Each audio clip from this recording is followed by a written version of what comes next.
All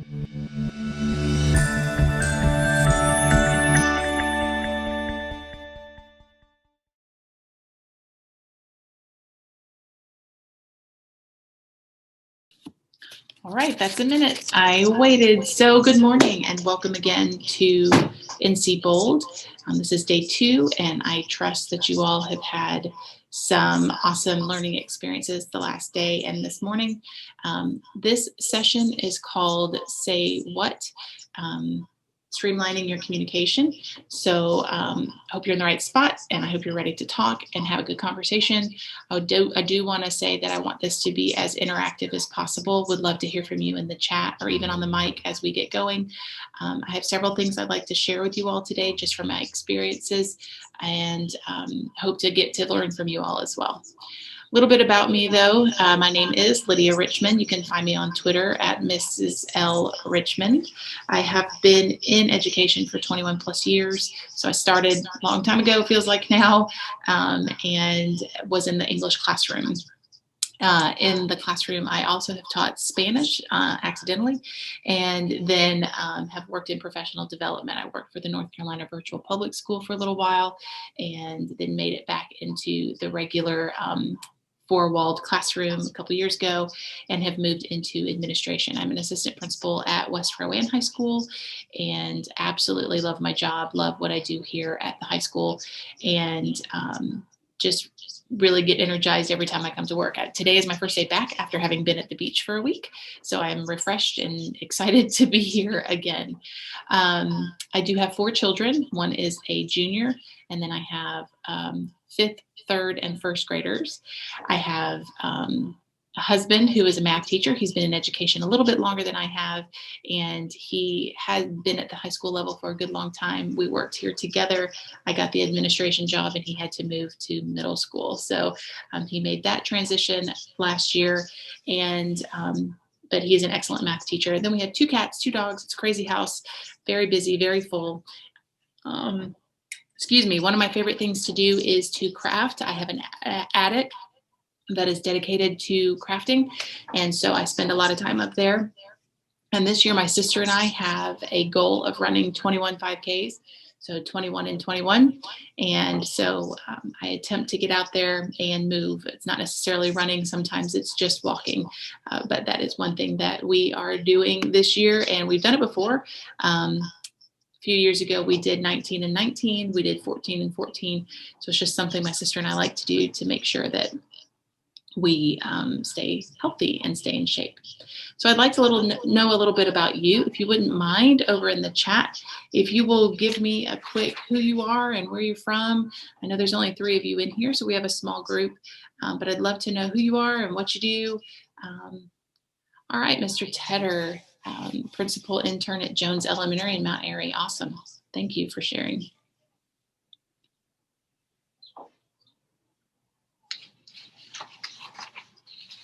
High school math teacher. Thank you. Wayne County. Math people are special people. I joke around that I'm the English teacher and I married math, so he would have to do my math for me.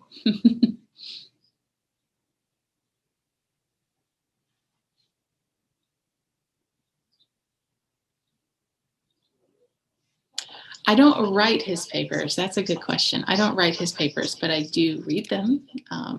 And funny story, when he was doing his national boards years ago, he had taken the day to work. And when I got home and read his stuff, I actually said to him, did you Google this?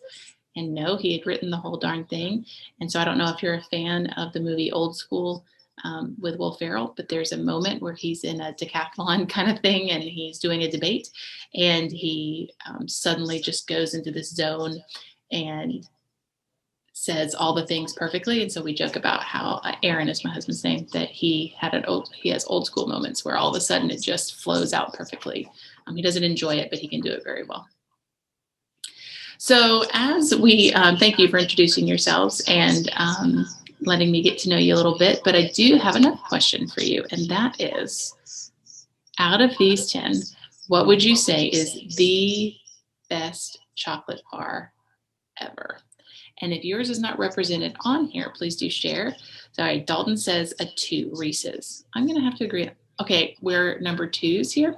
So I do like the Reese's. I would like to know your reasoning. Tell me, why is a Reese's the best? Like, is it the peanut butter to chocolate ratio? Is it, what's our reasoning here?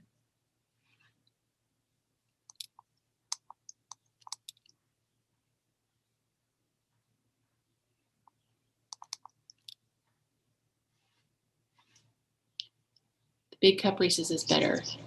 So I would agree. The bigger and the more peanut butter you get, definitely. I have a hard time choosing from these. I could tell you my least favorite would be the 10. Heath is good, but it's my least favorite. If I'm hungry, I'm going to need a Snickers. My kids actually joke and tell me that I get hangry. Very accurate. And those commercials, where somebody is, I don't know, is it Betty White that somebody is at one point that they're so angry and they need a Snickers to snap out of it? That is definitely me. So Snickers is my favorite. I don't know if it's the best, but it is definitely my favorite. All right, so I would like to ask you all to, excuse me. I would like to ask you all to participate real quickly in a Mentimeter. The point of this presentation is to talk about communication.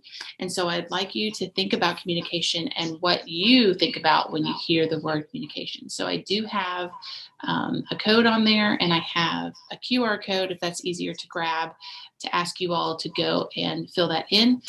Hopefully it didn't time out on me. I got a warning that I was going to run out of time on the Mentimeter. And while you're doing that, I'm going to put the link in the chat as well.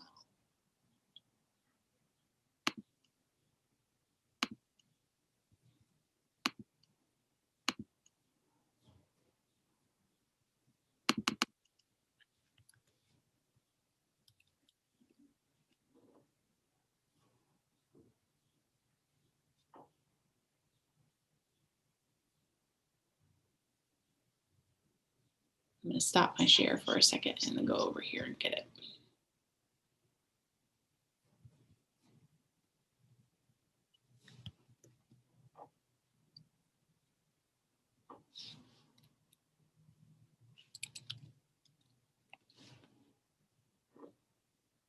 So you can enter as many as you'd like to enter, things that you think of when you hear the word communication.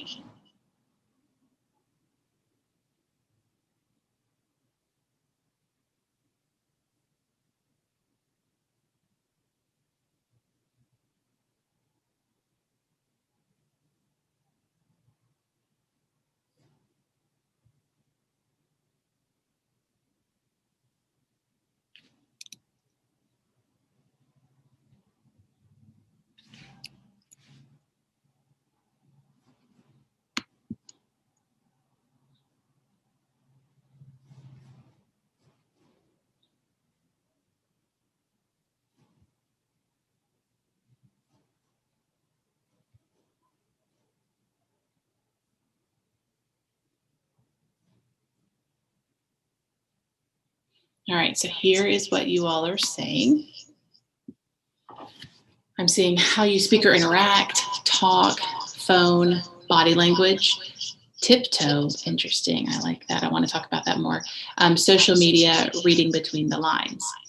Okay, so before we move on, if whoever put in tiptoe, or if you didn't put it in and you're willing to just sort of talk about what you think that would mean, give me a second in the chat and explain or give me your ideas of what you're thinking that means. I know what I think that means. Reading between the lines, I do like that. And body language is important. We're not going to talk so much today about body language. I don't have that on there, but I do definitely think that's imperative to consider. All right, Michelle is saying we often can't say what needs to be said, so we tiptoe. Yeah, and that's one of the most annoying things, in my opinion, most frustrating things about it, because we have to make sure that we're walking that fine line for folks. Excellent.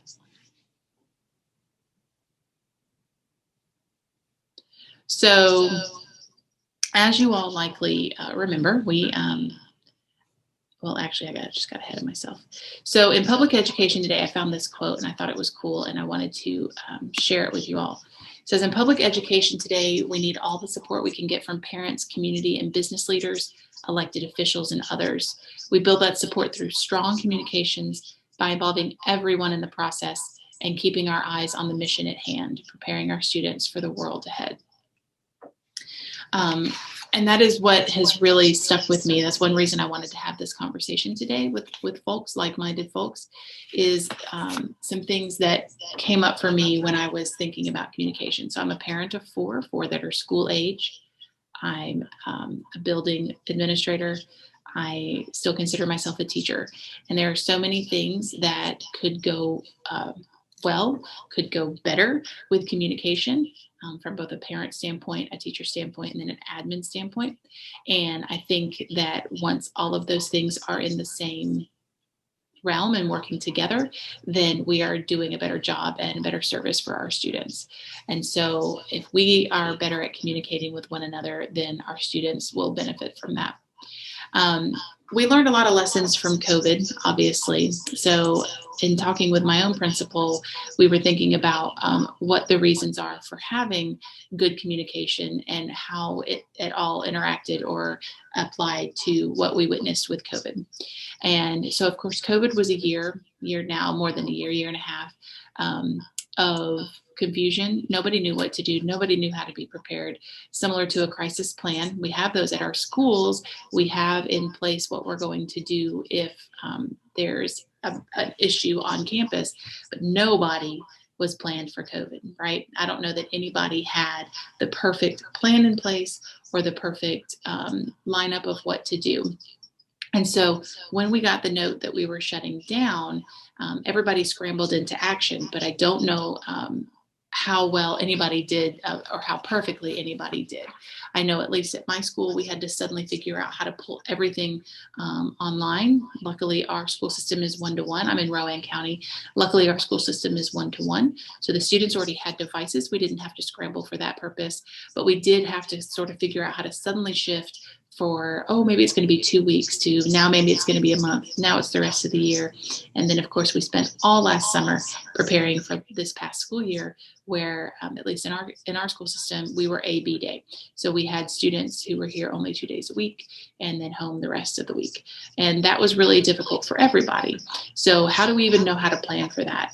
And that led me to think about streamlining, making sure that we're doing what we need to do at our schools and in our locations to have that culture of communication. At my school, we do have a really solid community. That is what we are known for when we hire people, when people come back to work here after they've graduated. Our culture is well known because it's kind of like once you work here, come here, you don't really want to leave. So we have an awesome community. However, that doesn't mean that everything is perfect. There are lots of times where, because so many things have been done this particular way for so many years, like so-and-so is going to take care of that, or no, this is how we've always done it. And so when I stepped into the administration role, even though I've been here the majority of my career, there were still processes I didn't know, or I didn't know who was actually supposed to be in charge of them. So I wanted to start doing some things that would help everybody know and everybody be on the same page together. One thing that we noticed that we were missing was calendars of what happens when and who does what. Again, because we were depending on everybody being in, just everybody knowing. And in reality, we do have some turnover. We have people that retire that have been doing those things for forever. And so we needed to make sure that we had some things in place. Knowledge does keep us connected. That is something that I firmly believe. Everybody knowing what's going on keeps us from having the panic that occurred last year. So what I want to do is share with you today some of the things we did, and then some things that are just tried and true. Some of this may be completely like, I already know this. What is she talking about? But I'm hoping that as we talk, if you would provide or chime in and give some ideas of things that you do at your school, and then also things that you would like to do, and just like, let's have a conversation here. I want this to be as interactive as possible. So we're going to start with a Jamboard. If you're not familiar with Jamboard, I'm going to put this in the chat so you can get there. If you're not familiar with Jamboard, it is a space in Google. It's an app from Google that allows you to interact kind of like a Padlet or a Wakelet. It's very similar to those. And so what I was going to ask you to do is go to this Jamboard and add to it a best practice of communication that happens at your school, a past practice, maybe something that nobody's really doing anymore, but you remember it was like, we should be doing that again, or I wish we were doing that again. And then something that you would appreciate. And by that, I mean, as a parent or as a staff member. So if you're, I know we have principal intern in here. So you're at the point where you're thinking about leading a school, or you are leading a school. So what are some things that you would appreciate from the district level? And then I know we have Michelle as a math teacher. So what would you appreciate from your administration, or even from your district, or even from within your department? So I wanted you guys to kind of think for a minute. So it's going to give you about 5 minutes to really brainstorm there. And we'll see how that's going. And I am going to get silent and let you go for about 5 minutes.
Here, we're going to go with about 1 more minute. I see some amazing ideas coming up on the board here. I'm loving this.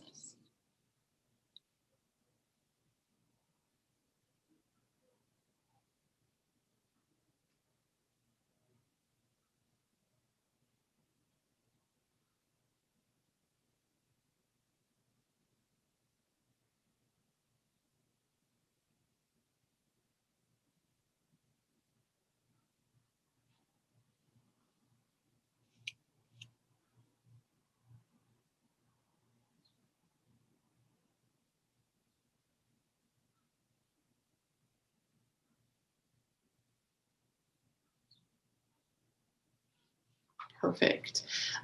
Real quick, while you guys are coming back and we're going to start up again, would you in the chat tell me what LMS your school system uses? I know we're in Canvas. If you're in Canvas, let me know. If you're elsewhere, just because as I continue to talk, I want to make sure that I'm okay. Schoology.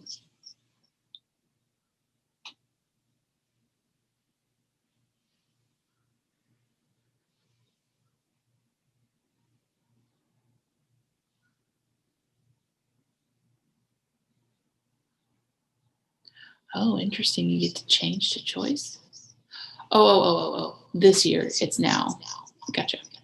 So it's Canvas right now, I guess. Okay.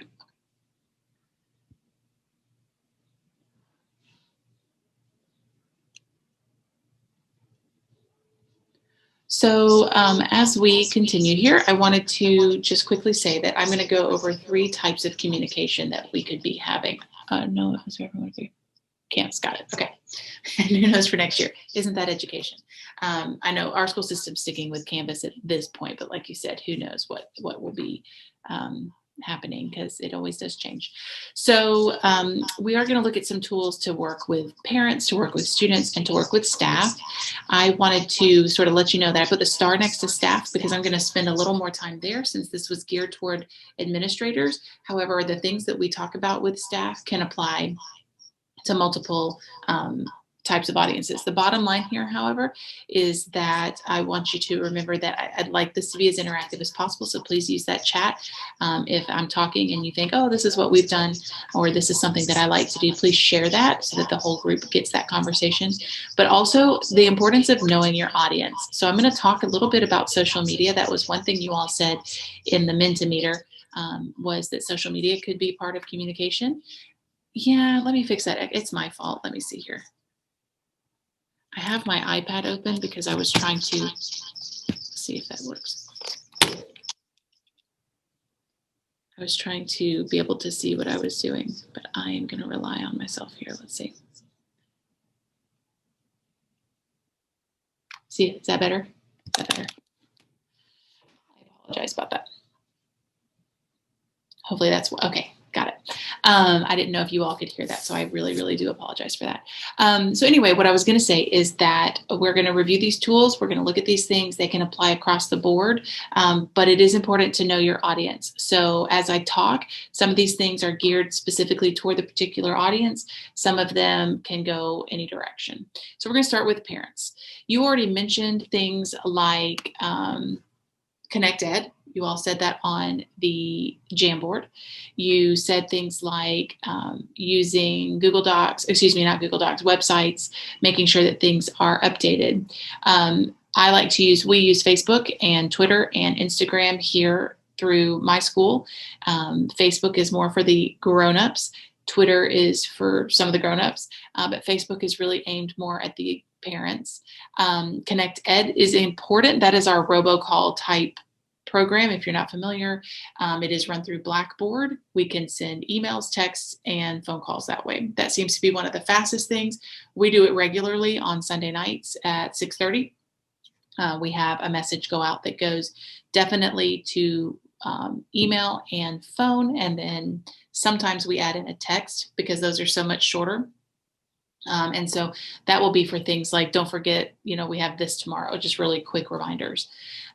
We use Remind. Many of our school actually as a whole uses Remind for the staff. We haven't yet used it with parents, but Remind is really good. Lots of classes will use it with their parents, just to be able to send out reminders that way, to send out information. I have not heard of talking points. If you don't mind, you can either take the mic or you can just share it in the So I had not heard of talking points either until yesterday, but apparently it is similar to Remind in that you can find the parents' phone number like in PowerSchool, but apparently it will translate for you. Now, she said it wouldn't translate like if you attached a PDF, but if you had like a Remind message, that would translate to their language. And then when they communicate back with you, it will translate as well. I do not know that, but that is what I learned from yesterday's lessons. Okay, so that's awesome, and I'm going to be researching that. We have a high population of especially Latino students, but we do have a variety of languages, so that's really awesome to hear, and I've never heard of that. Thank you for sharing. Class Dojo is one that younger classes use.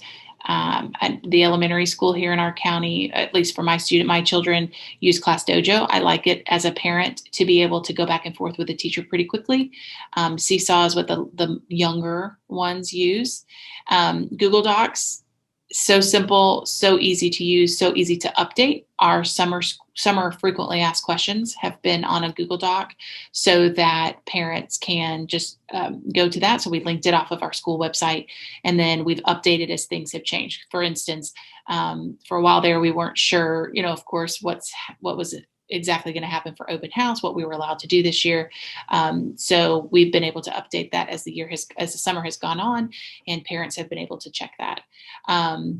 We also use websites like Canvas. So we have Canvas, and last year our open house was completely online, and we did it through a Canvas course. And so we built modules there, and parents were able to go through those. We have a Weebly. Our student services department uses Weebly for that, and we have some teachers that use Google Sites. And then Google Voice is another that's similar to Remind, except it's more of a texting and calling option through Google. It is completely free. The thing that I have learned, however, is that like our school system doesn't allow necessarily Google Voice because we have Gmail, so it doesn't allow it through their purchase of Gmail. So I had to go through my personal email, but it still keeps a transcript. So I really like that. I can get transcripted voicemails, and I can also, my texts are all right there. So it's good and safe and secure. And that way I have a record for parent communication. All right, Dalton says, one day I've had to help with parent communication is the use of videos to help put a face to the voice, whether this be Facebook, Twitter, YouTube, Flipgrid. Have you found success with video messages? Yeah, so I do think video, I agree with you that these sorts of things are extremely important for parents too, especially this past year with everything that was going on. So like I said, we did our open house in Canvas, and we did videos there, and our teachers each made an open house video that allowed them to introduce themselves, kind of show their classroom if they wanted to. And then each teacher had a slide in the Google slide presentation, and we had it linked, use the bell, we had it linked so you could go through and click on your student's teacher and go find their video and watch. And parents really liked that. Now, as far as interacting on a more daily basis or a regular basis, I personally have used video or audio with the parents in announcements, which parents in Canvas can get those. So I made sure that they could hear me and see me there. But I haven't personally, we haven't done a lot of video messages except literally in the midst of the quarantine. But I do like that idea. I know, and I'm going to show you here in a minute some data on YouTube and how many people are actually sitting on YouTube, and that's a really awesome place to be. TikTok is getting big. Well, it's not getting big, it is big. The kids are mostly there, but parents are starting to wander over. So TikTok is another place that could be good for quick videos. Flipgrid, I do like Flipgrid personally. I've used that with my students in the past. It's a cool way for them to interact. And our Spanish teacher actually just did a Flipgrid activity with a school in Mexico. And so her students recorded some ideas, and the other school recorded some ideas, and then they mixed in. It was really neat. So our students had to practice, of course, with Spanish. The students from Mexico practiced with English. And so they got a lot of really cool interaction going on there. Maybe start a YouTube channel for class and have all of them set to notifications. You could, or you could put it in just Canvas. So Canvas itself has, or at least our instance of Canvas has something called Studio. There's also something called Loom, Loom, if you haven't heard of that. It's completely free, and you can record up to 15 minutes of video there. And that would be a really cool spot too. It's, like I said, completely free. I do think that YouTube is important and is a social media channel that students and parents would use. The concern is that your school system, I don't know if your school system allows it. So for instance, our school system has YouTube closed. So students have to be on their personal devices. Parents have to be, of course, on their personal devices. So if we put anything in Canvas, it has to be based in Canvas or something through like Loom or Screencast-O-Matic in order to have a video. We've asked for YouTube to be open, so we're waiting to see what happens there, considering how much it is used by the general population, for sure. Any other ideas for parent communication? I saw on the Jamboard that someone wrote the importance of open house and just having the good back to school nights, getting good information, good phone numbers and emails, making sure those are accurate so you're not just getting the student on the phone when you call. I think that's really important. I know our Connect Ed stays pretty well updated, but there are multiple times. For instance, I just got an email the other day from a parent asking about yearbooks and saying that they had never received communication, but we sent out 2 or 3 phone calls, emails, texts. So we clearly need to check on that phone number. So I think that's important, just in making sure that you have all of that communication information. It's amazing to me how many parents don't update their phone numbers regularly. And our school system even has, in order to be registered for school, they have to fill it out every single year. But I think a lot of people just click through. I click through pretty quickly. I have 4 to do, but I think it's important if we can remind our parents to definitely send in correct phone numbers. I know on the first day of school, teachers will typically send home the information sheet for their class. And I, as a teacher, would often get phone numbers that weren't what were listed in the system. So whoever wrote that idea in there and that suggestion, I think that's really important and a really good suggestion.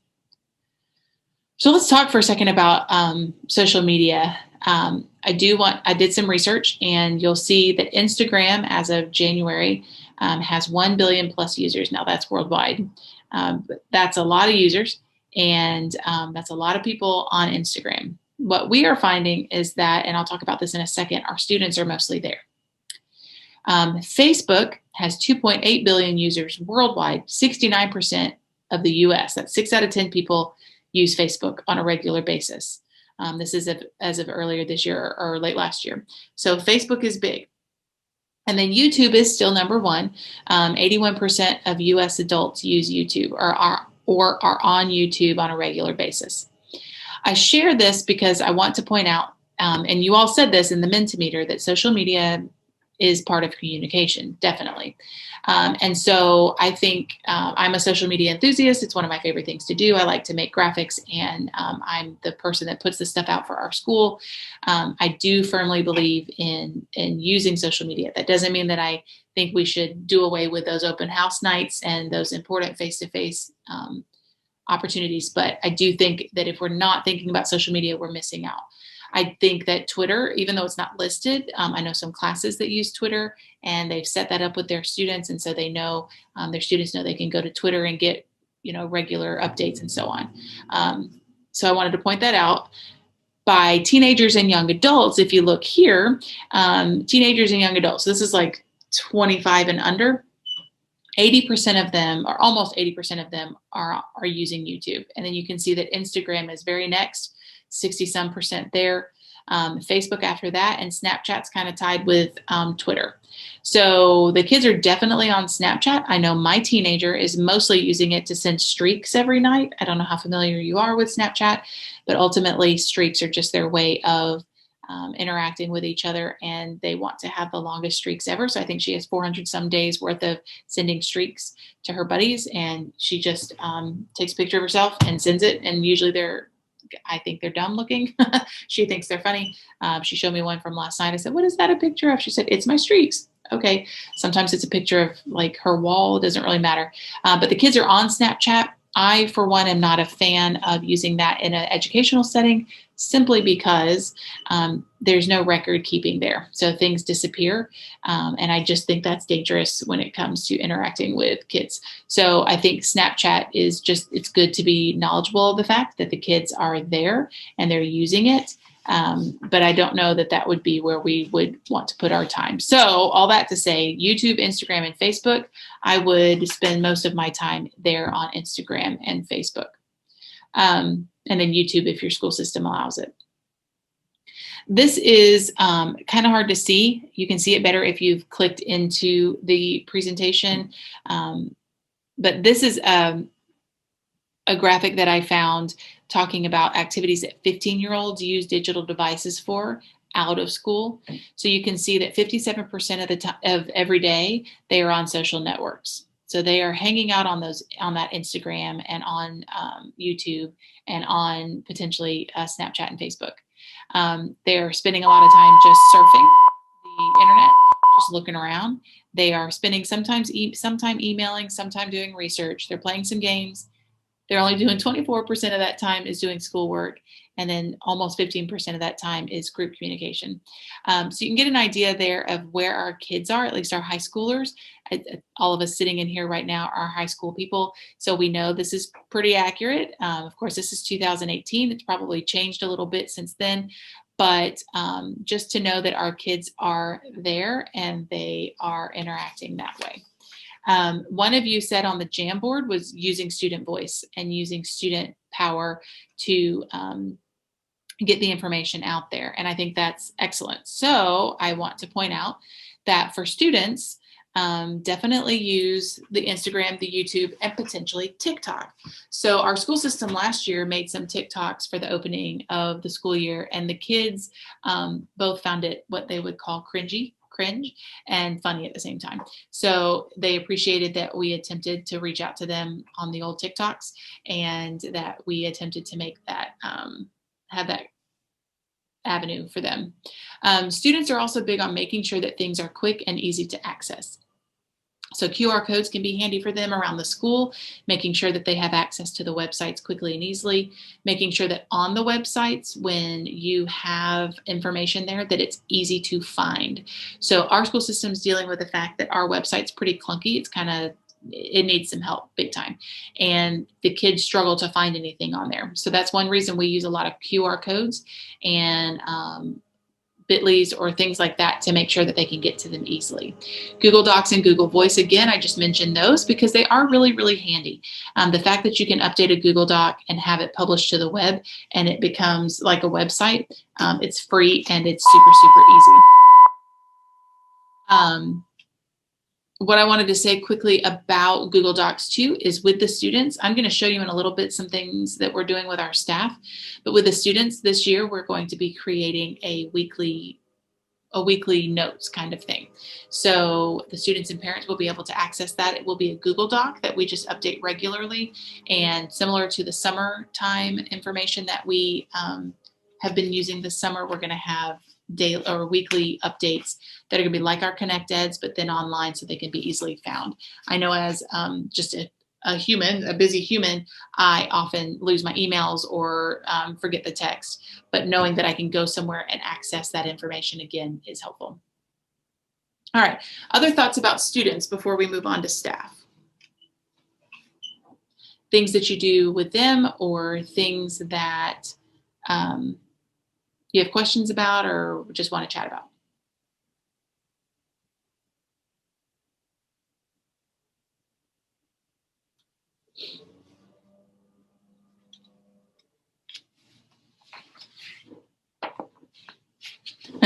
Thank you. All right. So as I told you at the beginning, we're gonna do some interaction now and really look at staff, because I do think that if our staff is well knowledgeable and knows what they're talking about and knows what's going on, that trickles down, of course, to the students and parents, so that the information that's going home to students and parents becomes the same across the board. Everybody's speaking the same language. So I just wanted to share, this is just an overview, things that I'm going to talk about. We have a hub for our staff. We have weekly notes for our staff. I want to talk for a second about Google Drive, and then I want to show you and share with you and give you a couple of things that you can take away today and start using today, or at least get set up. So the first thing is our hub. This is just a screenshot of the front of our school hub, our staff hub. This is from last year. We just have to update it. But as you can see, we have a lot of information on here. We have things like staff documents. So there's always something that we need, right? And like I told you, the school system website is a little bit clunky. So what we've done is we have pulled staff documents down and linked them straight into our staff hub. So this is inside of Canvas. You could do this in Schoology or anywhere else that you have an LMS, but we provide those links for them. We also have professional development, some that we've created, some that we've shared out. So we have a spot for them to go to grab that quickly.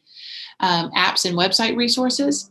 We recently switched to iPads. We've been one-to-one for a few years, but now where the high schoolers were MacBooks, they are now, everybody's just iPads. So we wanted to make sure that we had resources in there for them for that. And then MTSS, we wanted to make sure that our staff, this is not new, but new for our staff. Not everybody's as knowledgeable as they should be. So in there, we have our staff development for that. We have other resources available for that. If you look really closely, and again, I'm sorry, it's hard to see, our weekly notes are linked, our registration information. So at the end of the school year, this past year, each of our homerooms, which we call connections, was helping with registration. So they were able to go right there and get those links for the students. And then also this year we had Wednesday professional development. So every single Wednesday there was something happening for the school system. And this was a place for them to go and grab those without having to kind of look everywhere for them. We added in tabs across the top for the three main things that we needed to be able to talk about. So the first thing is that connections. Each day our classes were doing activities with their students. And so this was a way to grab that. And then the other tabs provide information like our school goals. We're a renewal school system, so we wanted to make sure our goals were there and available for everybody. Additional things we have inside of the staff hub are like just schedules and a calendar. So Canvas provides a calendar, and this is one place that we post activities that are happening, sports, etc. So again, everybody's on the same page. That was the whole point of having a hub and having one spot for everything to be housed. Google Drive. So this is sort of a self-explanatory spot. Google Drive is one place that I firmly, strongly believe that if you use it well, it can be extremely beneficial. I know some people are a little bit scared of Google Drive. I feel like I live in Google Drive. So just having documents and slides are available. You can use them for so many things. I'm going to show you one way to use a slide in a little bit that is not what I would normally have used a slide for. But making use of the drive and then folders and sharing those folders and then using those links out so that everybody's on the same page. So there's not much to say there because it's pretty self-explanatory. However, this is how we do our weekly notes. We're getting ready, of course, to open in a couple of weeks and get ready for our teachers to come back. So our weekly notes go on a Google Doc, and the week's date becomes a subtitle so that over in the outline on the left, they can just go through each week. And in these notes, we are providing them with updates they need, things that could be out in an email, but now it's housed in one location. We started this last year after, so we came back to 4 days a week in April. And there was a lot, there was just, again, the whole year was pretty, it wasn't awful, but you all understand, it was just a stressful year. And so trying to make sure that everybody was on the same page, it just felt like so much was moving so quickly. So we started these up, and it really was beneficial for our staff. We got a lot of good feedback on making sure that our staff knew what was going on, and if they missed something, they could at least access it again and get back to it. This is one that I'm going to get you the link to and wanted to share. This is going to provide you an opportunity to make a copy This is my Google dashboard. So I did not come up with this on my own. This was an idea I got out of a Facebook group, but I wanted to share it with you all because it has been a lifesaver. So it is a lot like having bookmarks. In fact, it is bookmarks, but these are extremely organized bookmarks. And the cool thing about it is it doesn't matter what computer I log into. If this computer were to crash, as long as I have access to my Google Drive or my Google account, I can access this dashboard again and get back in and get to the things I need. So I was going to actually go to it and show you what it looks like for real, for real. Hopefully you can see that. So when I click on it or when I hover over things, it allows me to go open whatever it is I have. So I have multiple categories. Some of these were the categories that were provided to me by the dashboard, the template that was given to me. Some of them I have changed. So for instance, I created and changed that purple one to MTSS because I am the administrator for MTSS. So I want to make sure I had all of my things there. But in that spot is where I put anything and everything that I would need to have for MTSS. Another cool thing about Google is that when I do a form, I can actually tell the form responses to go somewhere. So you can see here, I have form responses for something that we were planning for the summertime, and I was able to tell it to come to my dashboard. So when you're creating a form and up in the responses spot, you can say, put it in whatever spreadsheet. So what I do is I send them here. I can change the name of that to summer development responses or something like that. And then everything's in the same spot. While I love Google Drive, it can become overwhelming if you don't have it organized well. And so this is an opportunity to put everything in one spot.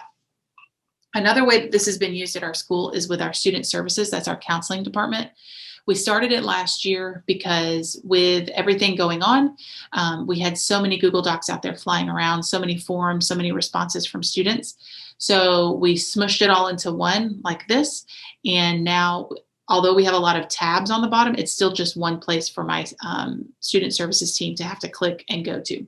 They have found that that was so amazing that they created one for this next school year. So now all of guidance department can just go there to get to our information about registration, our information about scheduling. And then what they did is down at the bottom underneath the top dashboard is they each created their own. So there's one for Aaron and there's one for Krista and there's one for Alan, those sorts of things. So they each have their own section down at the bottom of things that they would share anyway, but now it's all in one spot. So they don't have to remember to give each other links. Thoughts or questions on the dashboard?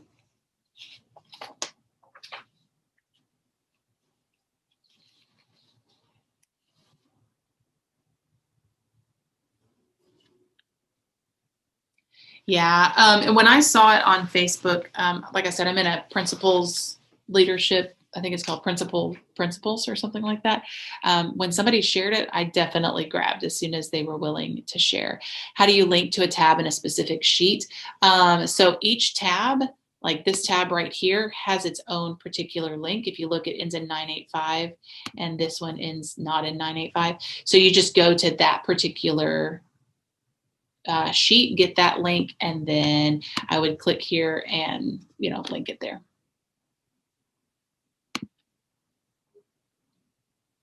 And you're welcome. The template that I gave you, it should have made you make a copy, and now it's yours. Share that out. I mean, I didn't make it. It's one of those fun things about education. Somebody makes something and they give it out, and then who knows who made it, kind of thing. But definitely something that I think has been beneficial and has been wonderful for our staff. Then I wanted to talk about something called Autocrat. So you may be familiar with something like Mail Merge.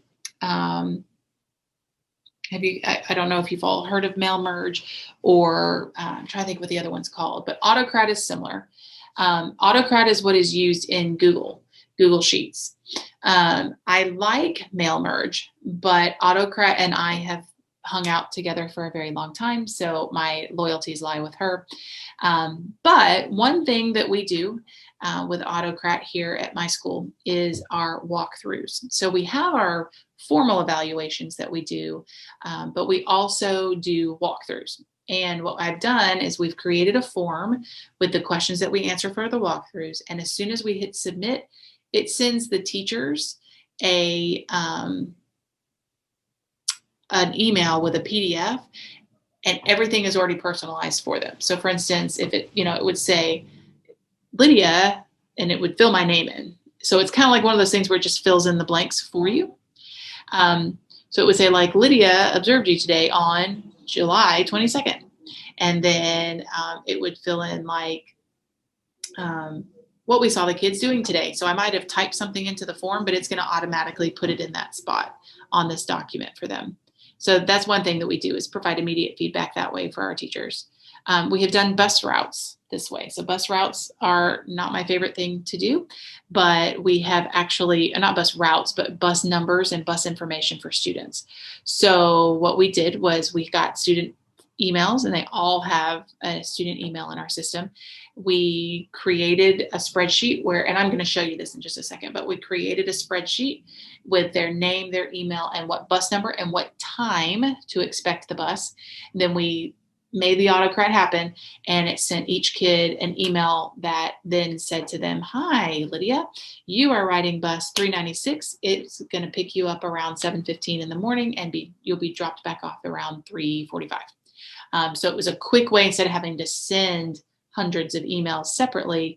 Once we created that spreadsheet and hit send, it just took care of it.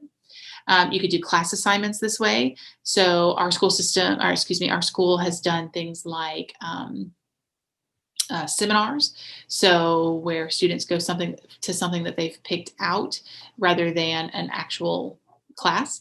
So for instance, last year we had poetry for hip hop. We had how to do barber work, like actually cut hair. We had cooking, we had those sorts of things, and the kids got to pick them. So we were able to create a spreadsheet with, again, student email, their assignment for that particular week or set of weeks, and then just send it out, and it just sent it to everybody. Hey, Lydia, you are assigned to culinary, and this is going to be meeting in room 101 for this amount of time. So really quick. And then you can do certificates. And there are other things you can do too, but this is another one, and I'm going to show you the certificates one. So you should be able to see on my screen. Let's see here. Stuff's in my way. So here's what your spreadsheet might look like.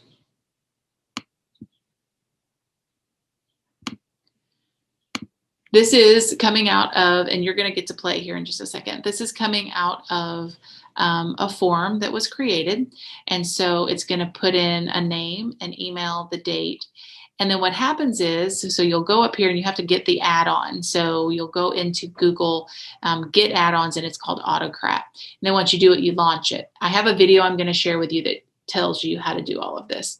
But when I run it, it's going to automatically fill in this right here. So you'll see these little carrots on the side there and then here. Those coincide with my columns. So my name and today's date. And so when you fill this out here in just a minute, if you so choose, when you fill this out and receive your certificate, it's going to have all of this already in there. So what I'd like you to do is play. So let me get that for you and put it in the chat.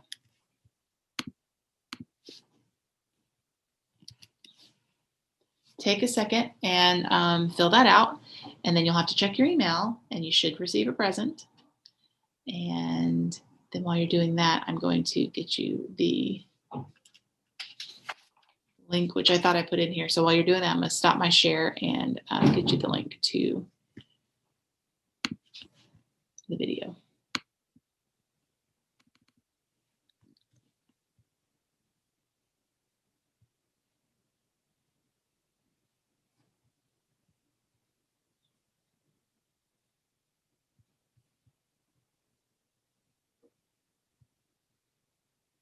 And it was in there. I just didn't link it.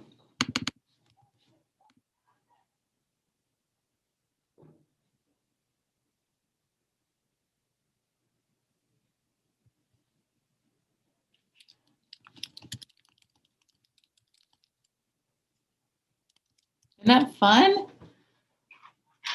It's so fun. And there's so many things you can do with it. Like I said, we have used it very successfully with our walkthroughs, and that was very beneficial to the teachers to get that. You have to set it up to send it immediately, but it does, and it's great, and it works, I promise. Sometimes Autocrat can get she gets a little fussy with her attitude, and she doesn't want to participate perfectly. Autocrat doesn't like it when you copy and paste this part in. Let me just show you. This little part right here. If you copy, I had to type that in myself. The name, parentheses, be sure you spell it correctly part. That's called a tag. I had to type that in myself. I tried to copy and paste it, and you get a nasty gram like, you can't copy and paste. You have to type this yourself. Once I did that, it fixed it, and it's just sort of cool. I made this really quickly with a shape and some text, and now you each have your Autocrat Ninja, right? All right. So ultimately, and we're going to finish a lot earlier than 10:50, so I hope that's okay, unless we have some conversation, which would be great. But I found this quote too, and I thought it was really meaningful for what we've gone through this past year, and what continues to happen, especially as we're in administration or we're in a point of leadership. And the single biggest problem in communication is the illusion that it has taken place. We think everybody knows what's going on, but if we haven't followed up to make sure that the communication really has happened, that is a problem. So I ran into a teeny bit like that yesterday, where we thought we had a date planned, and we've been telling everybody this date, and somebody else decided this date. And so we've had to kind of scramble back. And that's just kind of what happens. But that's the importance of having everything open and having that communication. So I don't want to force you to talk to me, but if you have anything you are willing to share, or just something that has popped up in your head as we've been talking, or any questions, please shoot those in the chat. I would love to connect with you on Twitter. And then my information's there for Beyond. Oh, how do you get parents to want to communicate? That's a good question. So we are dealing with that. And I don't know that I have a perfect answer. So I'll start there. I don't know that I have a perfect answer. And we do have a population, our school, we have about 1,100 students, which is sort of a middle of the road size. We have, of course, the parents that are always in, and we have the parents who don't seem to care. One thing that we've noticed in the last few years has just been the lack of community excitement.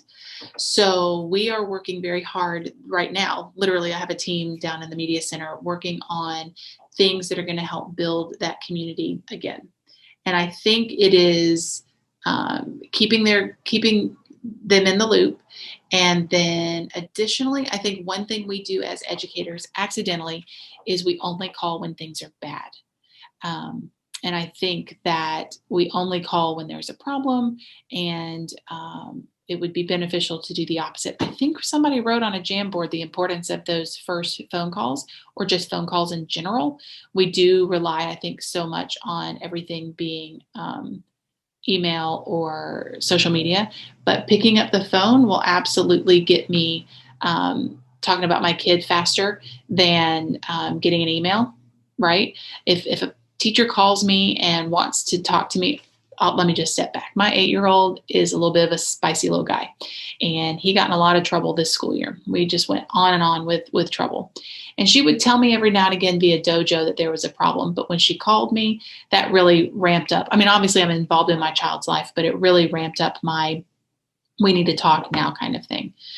She had been so good at communicating with me all year. You know, he's so precious. He's so wonderful. I love him. So I was getting a lot of the positive, so that when that negative hit, I didn't feel like she was coming out of of who knows where to talk to me. So I do think it starts with building those relationships with the parents. And then I think hopefully the parents will come around and want to have that communication with us. Can't force them. That old adage of, you can lead the horse to water, can't make him drink, is unfortunately very true. But I think the more that we can kind of come at it first as we need you as a team, we want you as a team member. We are a team. those sorts of things, I think, will help. How do you encourage staff to communicate with parents, especially BTs who may be nervous? Yeah. So 21, 22 years in this business, I do not like a cold phone call. I don't like to be the one making a phone call. And when I taught completely online for 8 years from home, that's all I had, right? Was completely cold phone calls to call home to parents. I think that it is modeling on our part. So I think if we as administrators or leaders are simply sending emails or aren't doing that, then they're not going to do it either. So just like we would model for students, we need to model for our staff. BTs need to be, given, I think, a little bit of hand holding. I know this past school year, I had a couple of BTs who struggled in that realm about calling home. And so I suggested the whole make your phone calls at the very beginning of the year, just hello phone calls, make that relationship with the parents. I've actually had to say in a phone call, hey, I want to let you know nothing is wrong. I'm just calling to say that Jennifer's doing an awesome job. Those sorts of things. I'm just calling to tell you that I'm really enjoying having Dalton in class. And parents are usually like, really? I have never, ever gotten that kind of a phone call. So I think especially with BTs, if they can start out that way, start out with letting the parents know how they can help. Most parents want to help. They just, by the time we get to high school, they kind of are not sure if they're supposed to help. So I think that's what it is. I think it's modeling from our standpoint. I think it's tiering some of that, showing them how to do it, letting them sit in on a phone call, letting them witness that interaction.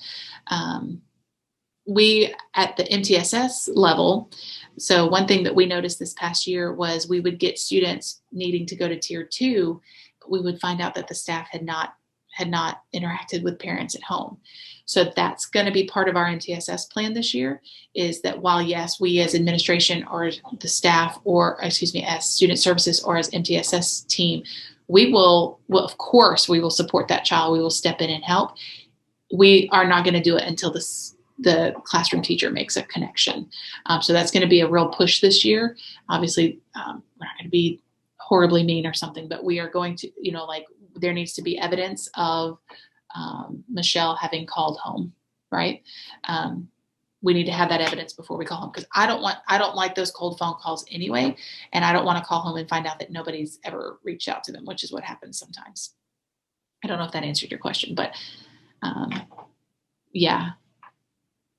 I think that's the most important thing. And what I was going to say, and I got off track, was we actually walked down to teacher classrooms. So that's been a big push for the 4 of us. There are 4 of us as administrators. And one of the big things that we've made sure to do this year is walk over to the teacher, not just a text, not just an email, not just calling their room, not sending a note through somebody, not doing a pet peeve of mine is being at a staff faculty meeting and lambasting everybody for something that a couple people are doing.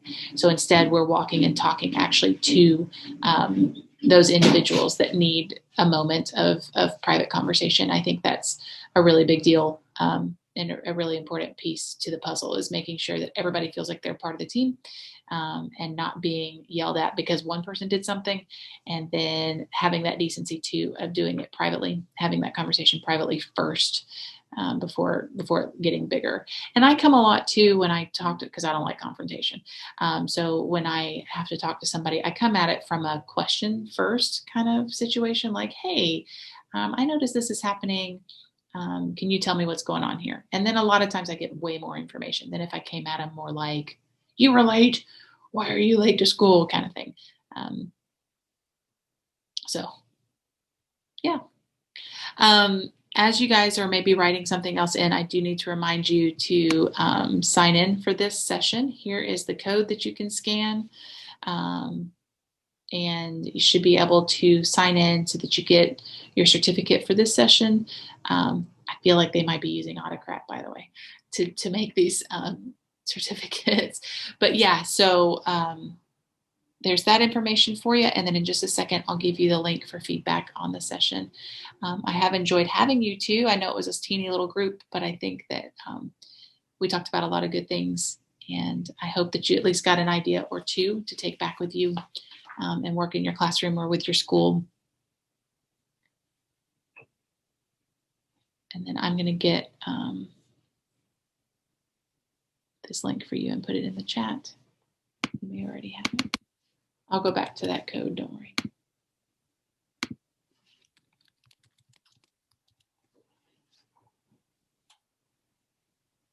So we're done just a little bit early. Maybe this 10 minutes will give you a chance to stand up and stretch a little bit for your next session. And thank you both so much. I really appreciate that you found this both helpful and meaningful. And I am going to be back a little bit later this afternoon, 12:30, talking about tools to keep in your back pocket. I'll talk about Autocrat again, but I am going to talk a little bit about some other tools. So if you don't have somewhere to be at 12:30 and you want to come visit again, love to have you. That one is geared more towards teachers, however. All right. Well, you guys can scoot out as you need. Oh, thank you, Dalton. I'm excited. I'll go find you and I'll follow you back. And so I'll leave this on for a second, but I am going to stop the recording.